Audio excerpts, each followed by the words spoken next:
So, what has the first week of Brexit brought us? Well, a lot of political turmoil, but why should this be?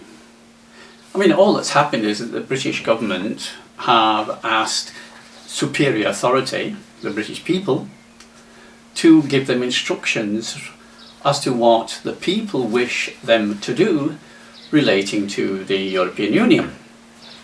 And the people have given them their answer, and all they have to do was follow their instructions. But instead, we find that the Prime Minister resigns.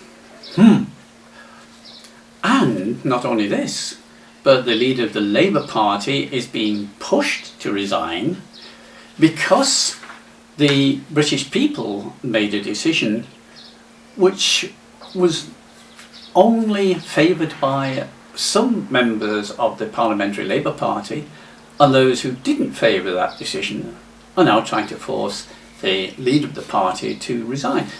And what sort of sense does this make? If what they said they were doing is what they were actually doing, and what they said they were doing, they were asking the British people to give them instructions.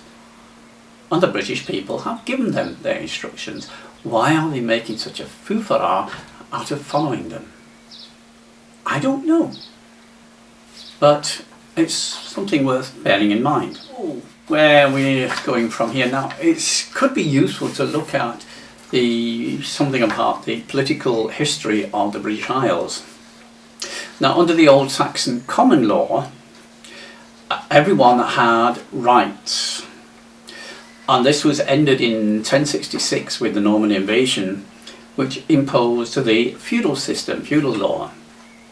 Now, under feudal law, only King William, his family and close friends had rights. Everybody else was property. A big swing away from communal consciousness. Well, over the next 149 years, power concentrated more and more in the hands of the king. And then Magna Carta came, enforcing a power sharing between the kings and the barons. Didn't make much difference to the common people. But it's a change, it's a move from absolute power, from the so-called divine right of kings to do anything they bloody well liked, to a power sharing where others had a say in the matter. This then later evolved to create Parliament, but we still had this power sharing between the secular authority and the church authority, which were two almost equal power blocks in medieval England, just as they are today in, I almost said medieval Iran, but in Iran there are two governments, and something's got to give.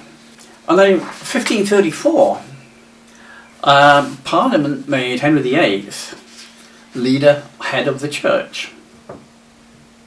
Separation from Rome, and a concentration of power back in the hands of the king, who from 1536 to 1541 dissolved the monasteries, which were the power base of the church authority, and took us all into his hands. So the king became even more powerful, and he was followed first by his son for a very short time, and then by his two daughters, the latter of which was Elizabeth I, who actually began to build the British Empire, which attained its height under the next Queen, Queen Victoria. Interesting. And its decline and dissolution under a third Queen, Elizabeth II. Maybe there's something there to look at. I don't know, but it's interesting. Anyway, in 1603, with the unification between England and Scotland, King James VI of Scotland was invited to become James I of England. He brought the bankers from Edinburgh down to London, who then formed the City of London, an independent enclave within the British territories. So the power shifts then again from Parliament to a sort of secret government, that is, the bankers. And then there was a 9-year civil war from 1642 to 51, which shifted the power back to Parliament. 1688, following the accession of William of Orange to the throne of England, or Britain, sorry, there was what's called the Glorious Revolution, and this was a revolution on paper, no bloodshed. And what it was is a revolution in the structure of society, and suddenly everybody had rights. And this progressively deepened until the earlier 20th century.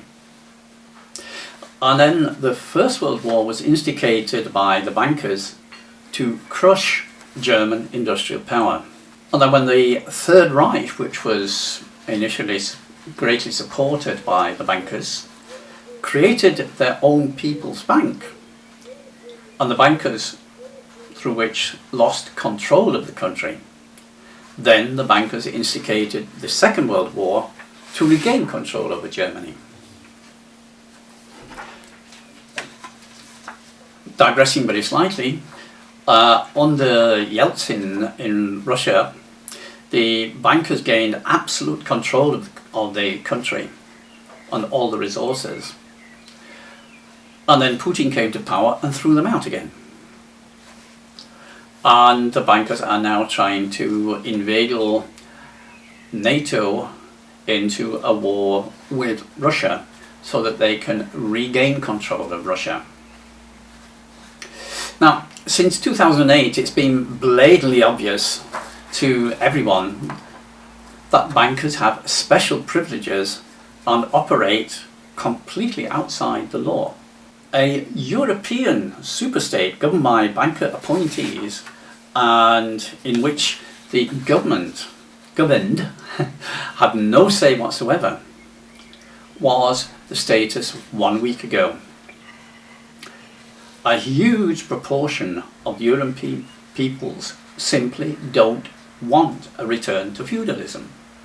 And that's what was staring us in the face, a return to feudalism.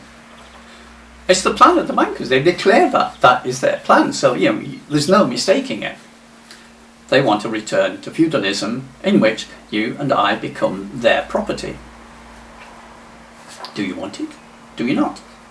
Anyway, last week the British people, as a sovereign people, took a major step towards ending this encroaching tyranny.